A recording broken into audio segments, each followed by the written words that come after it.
Hey, what's up guys? We're in the old bedroom again because I want to do a video on preserving hot peppers.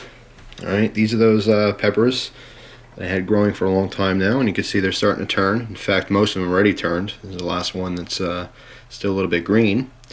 This is the first one that turned, and it's starting to dry out a little bit, okay, naturally on the plant like this, which isn't bad, but I want to show you the better option, because if you let them dry out like that on the plant itself, they are prone to getting mold, or just spoiling, just becoming rotten. So I have, let's see, 1, 2, 3, 4, 5, 6, 7, 8. Oh, wait a minute. 2, 4, 6. Yeah, I have 8 of them. All right, so 8 ready to go, ripe red chili peppers. All right. So the first thing I want to do is just grab them right here. Let me show you one, for example, here. These are going to drop off right where our node is, and what a plant node is, N-O-D-E, is just where there's a split, okay, where the branch actually splits off. So this is going to drop. Obviously, it's where our flower was originally, the flower petals. Well, here's a flower still. I can show it. Okay, that's obviously, flowers real nice. You get the white flower, then the petals drop off, and the fruit grows inside of where the flower was. That's how a lot of fruit grows, if not all of it. Anyway, so what we want to do is, I could use an awesome tactical knife, but I'm not going to. I'm just going to go ahead and pinch it to break it off, just like so. We have our awesome chili pepper, and I'm going to collect these 8 peppers, and then I will meet you in the kitchen, and I'll show you how to dry them. Alright guys, what you want to do is take your peppers, put it on like a baking sheet or something, but I'm being cheap here and I don't want to make a mess, so I just made one out of tin foil. Just fold it over like 2 or 3 times to give it a little bit of stability and make a tray, and just fold it up the sides. Alright, so what you want to do now is set your oven to its lowest setting. Alright, usually like 170 to 190 is about average. Alright, then you want to take a fork or a knife and poke some holes in this. Alright, today I'll just use the minimalist because it just happens to be here and has a cute little point on it. Alright, now because I waited for all my peppers to get red at the same time, some have actually started to dry. You see this one is about halfway dried already, compared to this one, which is still a little bit green and juicy.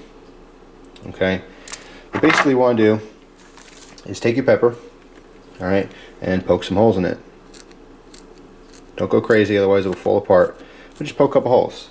What this is going to do is allow the juice on the inside to kind of evaporate through.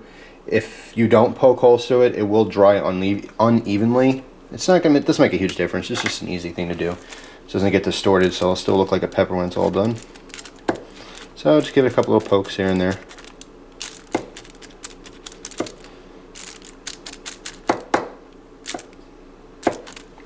Alright.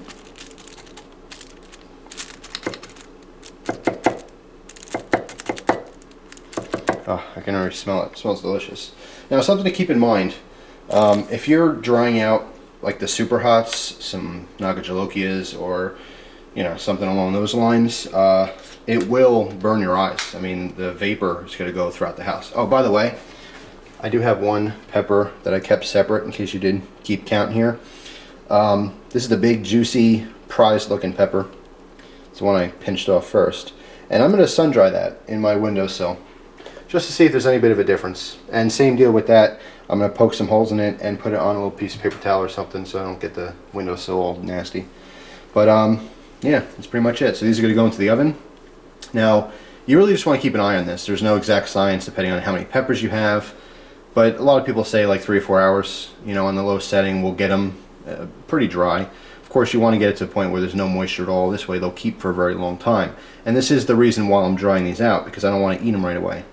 Alright, and then what you can do once they're dried is I'll take a couple of these and I will kind of mince it up into a almost like a chili powder, or chili flakes I could use on pizza, and that's exactly how I use it. And it'll be that much more delicious knowing that I grew it myself.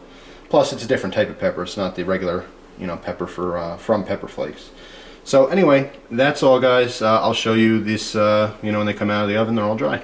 Hey guys, I I put away the peppers. I totally forgot I was making this video. Anyway, this is where they are. So let me turn the camera a little bit. Yeah, when they're all done in the oven, I put them in the jar. I trimmed the little stems off and everything, and I thought, all right, cool. And then like 20 minutes later, I'm on the computer and I go, holy crap, I forgot to finish that video. So yeah, anyway, what I did was I baked it for about 3.5 hours. Okay, and you know when they're done, when they are completely dry. What I mean is that they should be brittle and crispy. They shouldn't have too much flex in them. All right, and then they get all shriveled up like this. And it's really easy to see. And I threw them all in a jar, just because that's what I happen to have to, you know, kind of display them as I store them. And this is airtight. It's got a seal on it, so no bacteria and stuff will get it to them.